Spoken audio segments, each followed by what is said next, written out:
Excuse me.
Included you in our list.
Manifested in mind enlightened by the truth, in a heart inflamed by your love, and in a political will determined to do simply what is pleasing to you.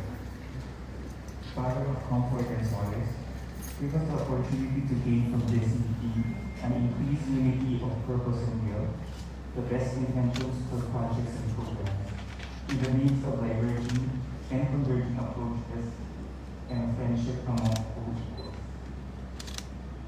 All of these we ask on behalf of the University of St. Thomas. Amen. Mary, seat of wisdom, Saint Dominic, Father, Son, and Holy Spirit.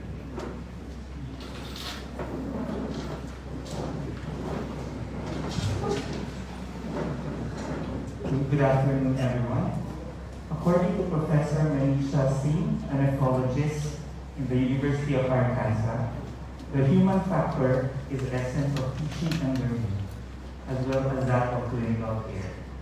With the advent of media, expressed as the face-to-face or the use of technology, the value of the medium used for an interaction has to be assessed based on the expected outcomes. It has been overemphasized that medicine and clinical care requires a balance of the head, the hands, and the heart. The head represents the required knowledge. The hand represents the required skill. And the heart represents the required attitude that goes with knowledge and skills. An effective combination of these factors is what constitutes the human factor. And this is the reason why we are here.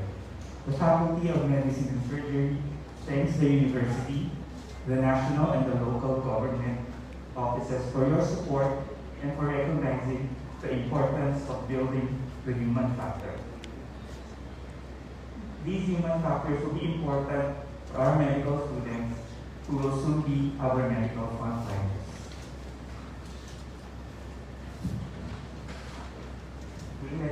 This afternoon, let me introduce to you the Crisis Management Committee team of the University of Santo Tomas, Reverend Father Jesus M. Miranda, Secretary General of the University of Santo Tomas, Professor Cheryl R. Peralta, D.R.Ph., the Vice Chancellor for Academic Affairs, Assistant Professor Maria Cecilia E. Ducison, the Director of Student Affairs,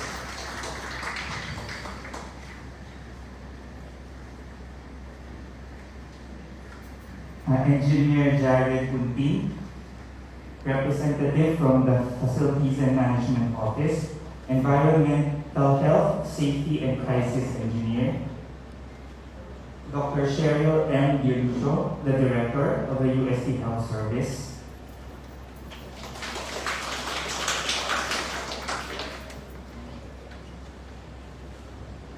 to give an overview of the application for the limited face-to-face classes of the University of Santo Tomas, may I now call on Professor Cheryl R. Peralta, DRPH, the Vice Rector for Academic Affairs.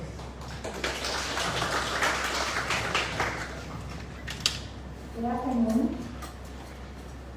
I would like to welcome our representatives from the Commission on Higher Education, Public Health Evaluation Group, led by Dr. Victor Henry Castello, Health Regional Office NCR, Education Supervisor for Allied Health Programs. Our regional assessors, Dean Bernard Cabron,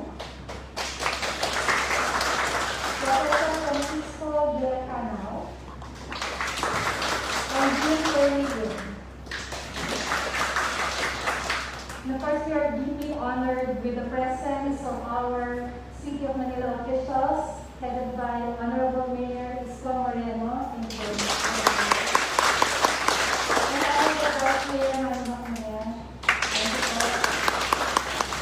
and also the Chief of Staff, Professor Chavez is also here with us. Thank you very much for coming. Our administrators of the university, led by our Miranda, our respective deans, Dean Maria Lourdes Maginao of the Faculty of Medicine and Surgery, for which would not have been possible without the efforts of the whole Faculty of Medicine and Surgery. We also have the deans and the administrators of our other health programs. We have Dean Rowena Chua from our College of Nursing, Dean Elise Dacanay for our Faculty of Pharmacy, which also is our Medical Technology Program, and representing the Dean of the College of Rehabilitation Sciences, we have the Assistant Dean, Maria Georgina Monica, for our Physical Therapy Program.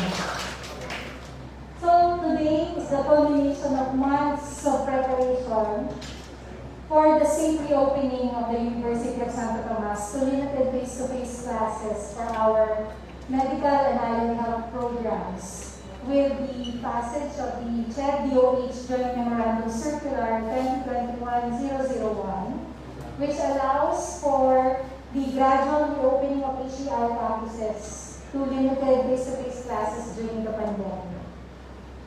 We exerted with the help, so much effort, with the help of the faculty members, the administrators of the Faculty of Medicine and Surgery, and all the support offices of the university, to look into all the needed safety protocols and health standards that we need to put in place in order to ensure the safety of our students and academic staff when they return to campus to resume skills training, which is critical to producing competent health professionals of the country.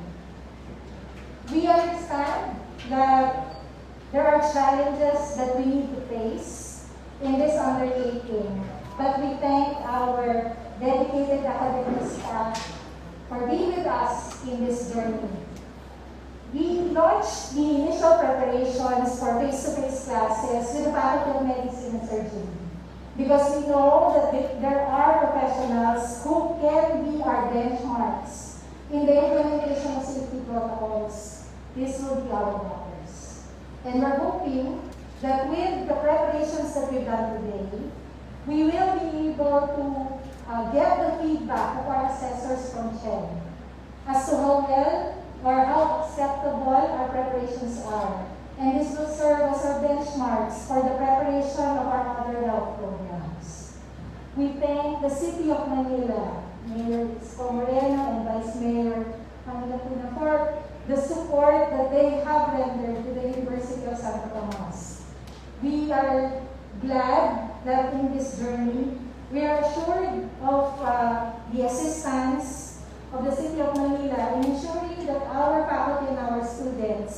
will be able to resume face-to-face learning amidst the pandemic, but with the assurance that they will be given the support like for free RT-PCR testing, and even the assurance that our teachers are considered as frontliners in terms of Manila's vaccination program. So for that, we are really very thankful to our mayor and vaccinator.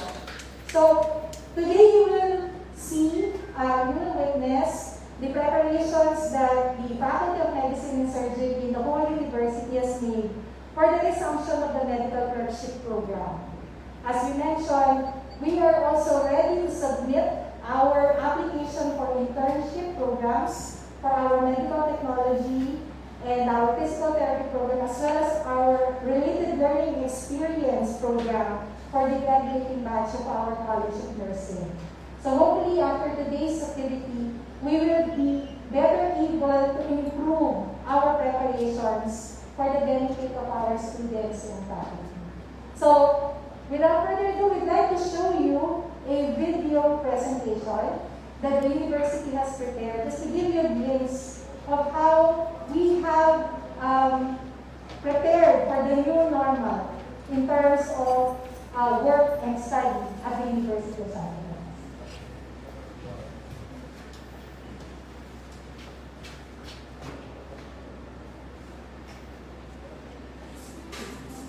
Over the last few months, the pandemic has brought Metro Manila to a standstill. Despite the initial halt in on-campus operations, we have started to continue serving you, our stakeholders, especially the members of the professional community.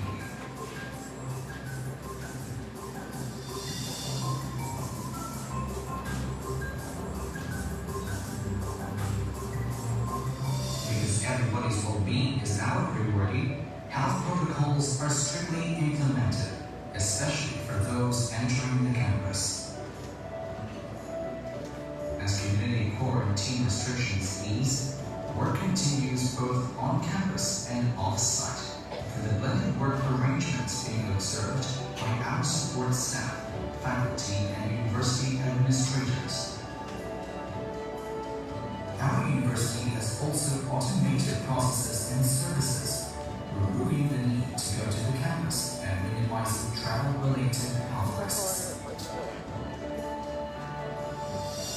As we adjust to the new normal, our university has prepared itself to deliver the educational services through the enriched virtual mode, utilizing both online and offline strategies this first term. We put together the expertise of our own faculty and those of our international partner universities, and blend them with the know-how and practical experiences of our alumni and industry partners to provide you a well-rounded educational formation. We optimize the latest and most responsive technological resources to deliver instruction from distance, far beyond our physical campus.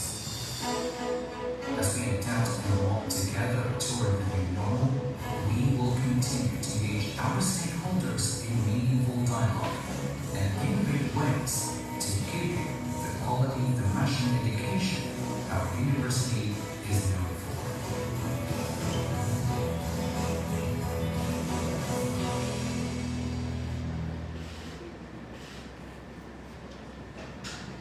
Thank you very much, Dr. Caralca.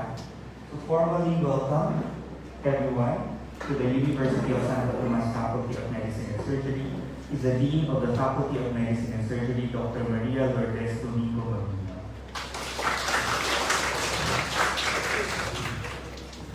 Father, this is Jane Aranda, OP, Secretary General of the University of Santa Tomas, Professor Cherry R. Peralta, DRPH, Vice Rector for Academic Affairs, administrative and academic officials of the University of Santa Tomas, administrative and university and academic officials of the Faculty of Medicine and Surgery, our distinguished guests from the Commission on Higher Education, Honorable Francisco Isko Moreno Domagoso, our Mayor, City of Manila, and Vice Mayor Tani Acuña, and of course our Chief of Staff, Mr. Cesar Chavez, colleagues, a pleasant afternoon to everyone. As the University of Santo Tomas advances towards a new paradigm, conscious and collective undertakings from every sector cannot go unnoticed. This year, the University of Santo Tomas Faculty of Medicine and Surgery will be celebrating its sesquicentennial anniversary, its 150th year of existence. But just like the milestone that it will be, today marks an equally important occasion in the university and in our medical school's unfolding history as we embark on our journey towards the gradual reopening of face-to-face classes, particularly for our clinical clerkship. At some point, this must happen. With courage and commitment, we are determined to make this return both safe and successful by making sure we strike that cautious and deliberate balance between two gargantuan tasks: safety for all and quality medical education. The cornerstones of safety shall be fully enforced through a multi-sector and cross-functional collaboration that gathers into one frame of mind. Every stakeholder responsible for making this return safe beyond acceptable standards. Extreme efforts from the university and the medical school, horizontally, vertically, and even diagonally, have been aligned to allow all mitigating, safety, and infection control policies to be strictly observed and implemented in the study and work environments. Assured of safety, the other end of the balance must be to make sure that the quality of medical education is both relevant and responsive to the current healthcare needs of our country. Curricular modifications have been instituted, instructional flexibilities have been put in place, all in the hope that with an innovative framework we can convey the same medical learning in a new platform of teaching. But the balance may need to be stabilized by the third handle, the handle of shared responsibility, putting in mind that every person in this comeback must know his role and take it into heart, leaving no room for carelessness nor listlessness. Everyone must see himself as part of the big puzzle, every piece of which must fit in to make it clear and complete. On behalf of the University of Santo Tomas and the Faculty of Medicine and Surgery, allow me to formally welcome you all, and we would like to extend our sincere gratitude to the Commission on Higher Education, the IATF, the Department of Health, and of course to our dear local government unit headed by no less than our most able and hardworking Mayor Isko Moreno, for recognizing our earnest efforts to step back into the mainstream of life, cognizant of the value that must be given to safety, quality, and shared responsibility. A fruitful afternoon to everyone. Thank you very much, Dr. Manila. So at this point, I want to formally recognize the Honorable Mayor Francisco Isko Moreno and Honorable Vice Mayor Dr. Maria Sheila Hanila and Chief of Staff Mr. Cesar Chavez for gracing our event. May we hear a few words of encouragement from the Honorable Vice Mayor and the Honorable Mayor, from the Honorable Mayor.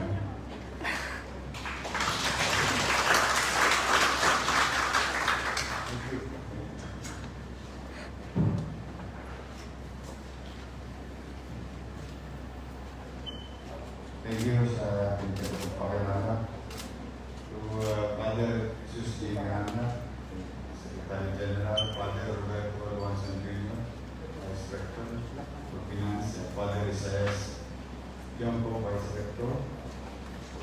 To our Dr. Victor Emil Estelo, Doc, welcome po sa Manila. Ano talaga? Swerte ka, makakakunahan ka.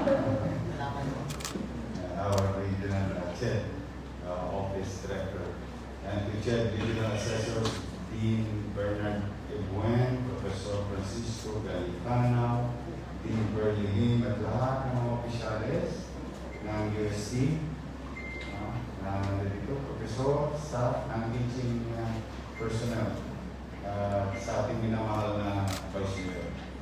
I would like to make it quick, very short. One, life must go on. We must continue to believe that there are better things outside. And rest should not be avoided. Rest should be managed. Risk avoidance will give you nothing. In fact, even doctors here, for that matter, based on your practice with some patients, there is what you call calculated risk. So you try to continue to do and practice your profession in a patient just to help him or her survive. So technically, you've been doing ang risk inyo is pang-araw-araw nyo lang kakainin sa buhay at sa practice. And I believe in you. I trust you, UST. I hope you will not fail me, because you were the first in the country who applied and given the first approval for the local government City of Manila. So if the City of Manila in his song, Manila, Manila, dali mo ang Manila, and I think UST can do the same for the country.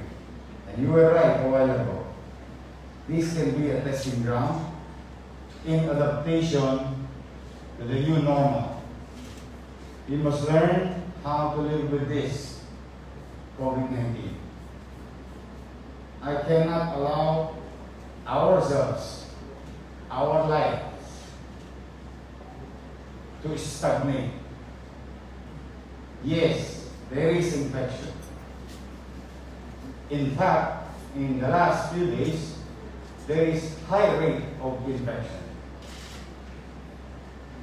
But we're still in the manageable level, unlike in the early part of this pandemic.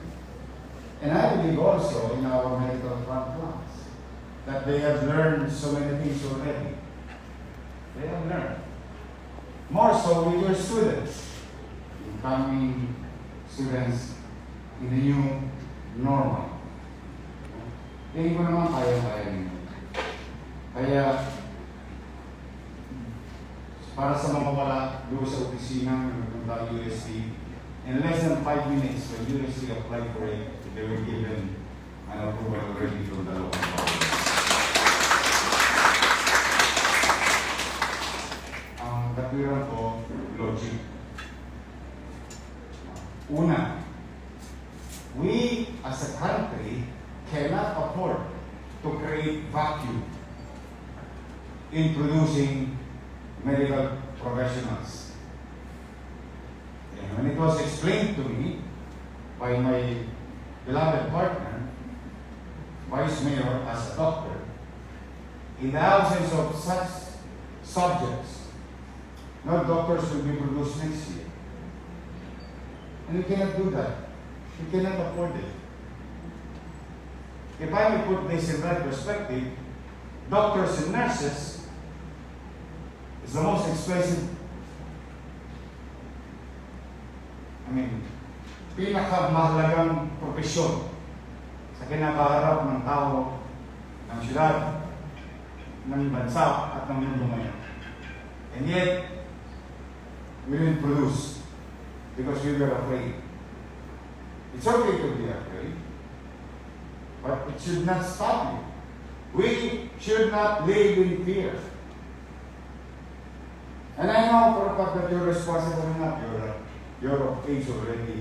More so, Kung meron man nakakaalam, kami ni Secretary General dito, I don't know if you're a doctor, but I know you're a priest. But you can be a doctor and a priest at the same time.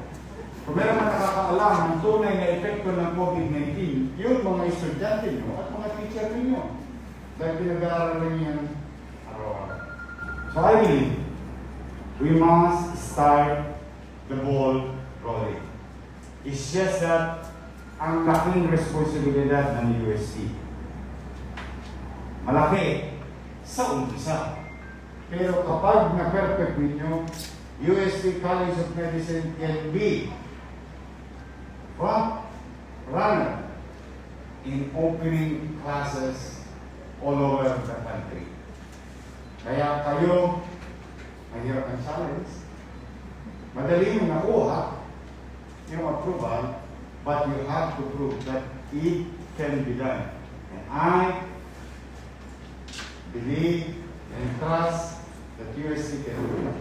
Let us show it to the entire country that this thing can be done nowadays. Kaya niyo ba yun? Yes. Kaya niyo? Yes. Buti naman. Kasi pag tumalubog kayo, talubog din ako. But, assessing things until it's put into action, we'll see the result. Kaya nga kumisal, kung nare-release nyo, I would rather try and fail than not trying at all. Because you'll never see the result. So, ganun lang naging galawan ng inyong pangalan. But, as another assistance, on top of our belief, sa Manila, libre ang swab. 1-2. 1 to Sawa.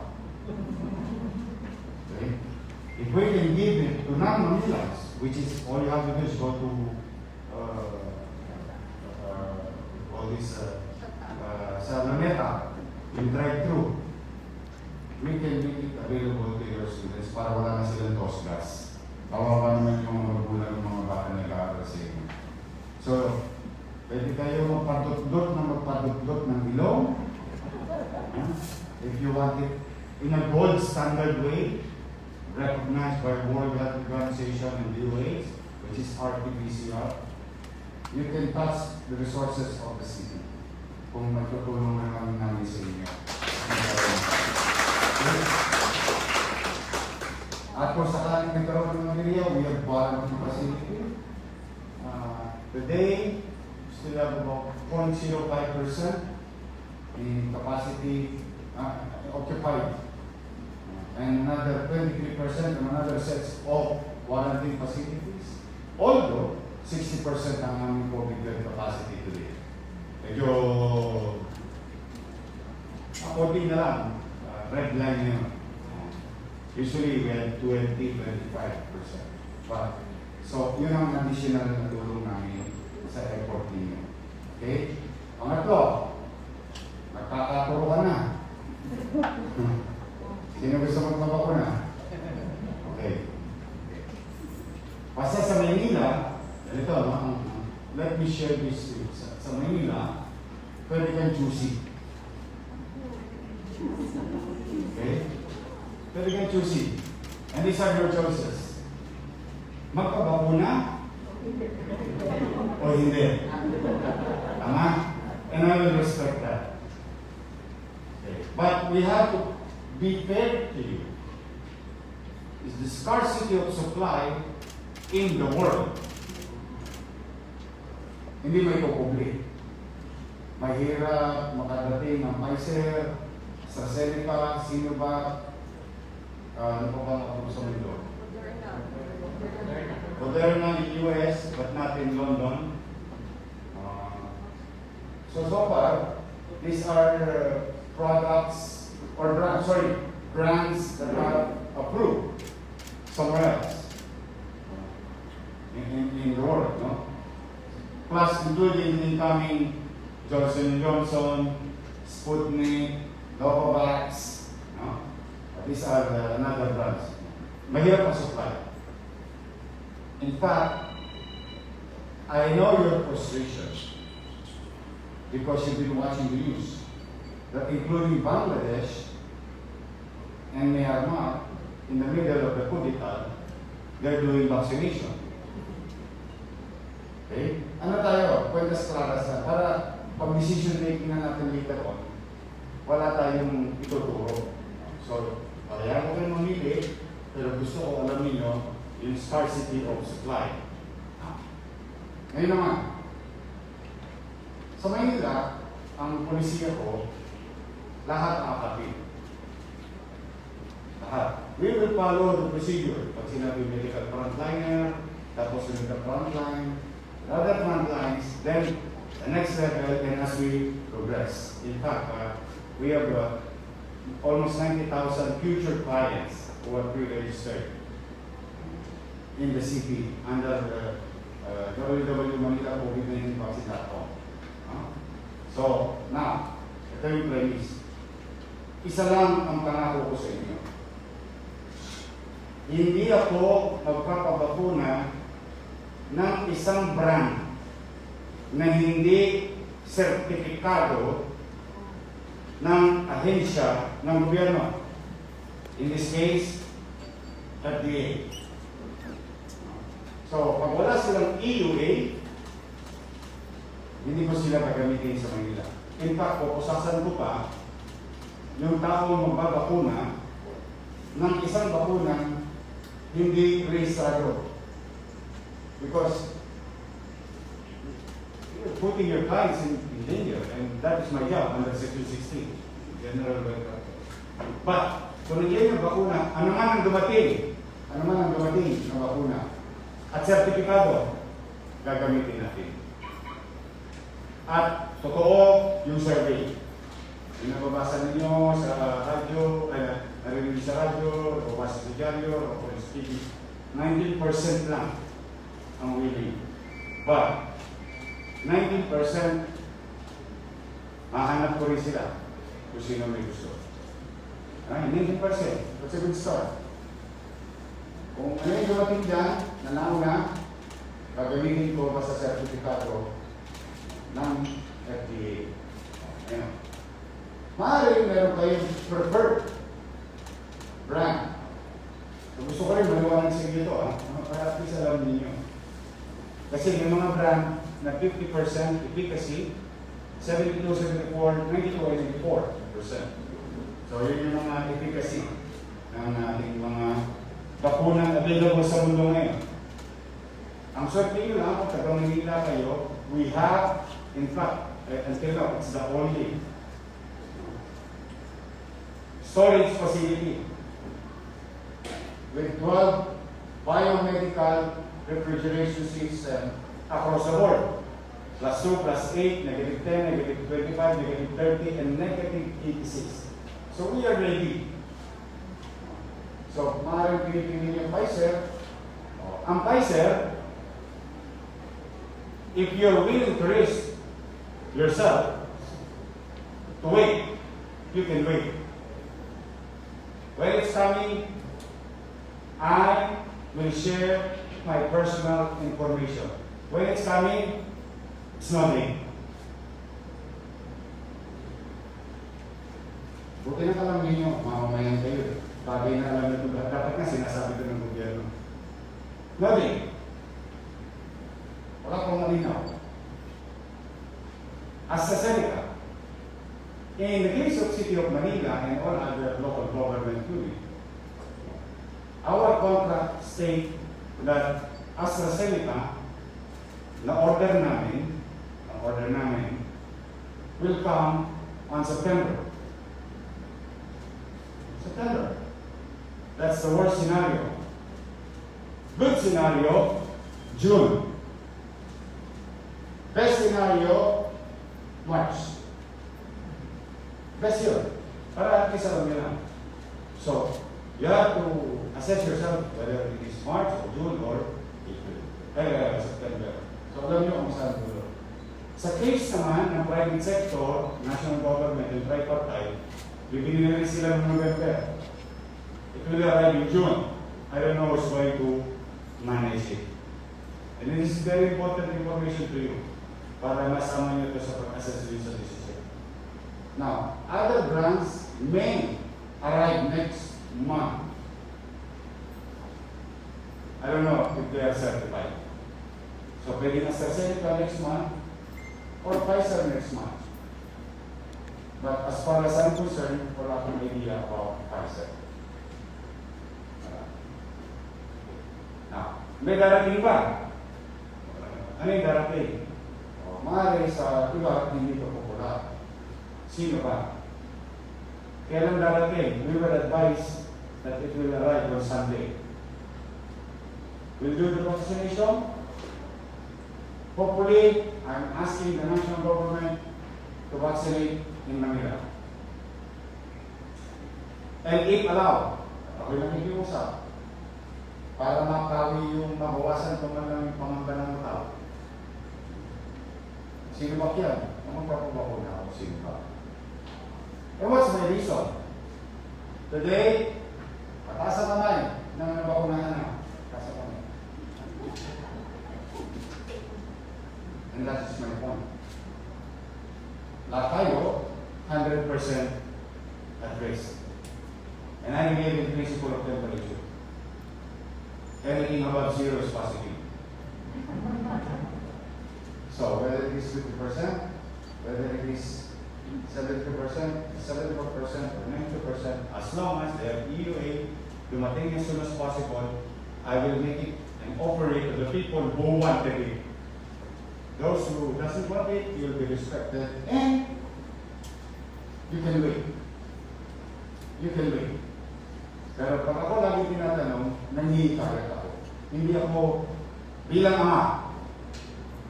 I have to explain to my children the 2.4 million, the choices that we're going to do.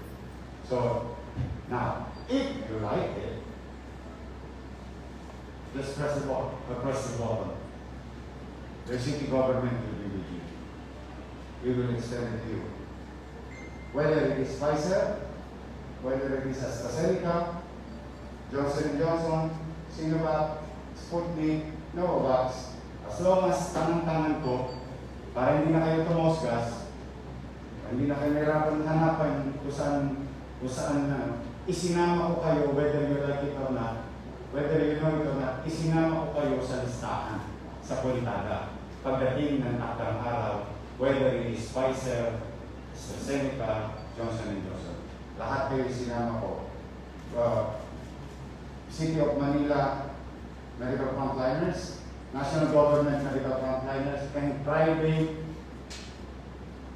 hospital medical frontliners. So kung manatag kayo, kahit hindi kayo taga Manila, basta dito kayo na tatrabaho, your city will take care of you. And we'll do it here in your, para hindi na kayo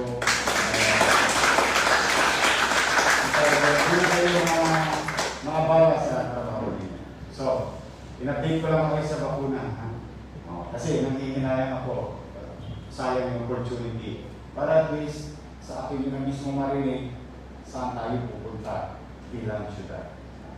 So, going back, good luck sa inyo. Hindi ko kaya nyo eh. I want you to show it eh. This is the capital of the country, the window of opportunity. And this is now our window of opportunity to show the excellence of UST's College of Medicine within our country. Prove it. I know and I believe you. Please, mag-ingat lang kayo. Oo, mag-ingat kayo. I know some of you knows already the experience of having COVID-19 at the severe situation. Alam natin para pareho. Ako kahit hindi ako totoo, alam ko yung itsura ng isang pasyente nasa severe situation. Kaya mag-ingat kayo. We need you. More than politicians. Doctors, and nurses, and medical frontliners, mas kailangan ng tao kaysa kami. Kung yan ang katotohanan. This is health issue. So kaya ayoko may mapagkamisyo o malalabas isa man sa inyo. And I will include you in my prayers. Magandang araw. Magandang araw po. Mila, that first. Thank you.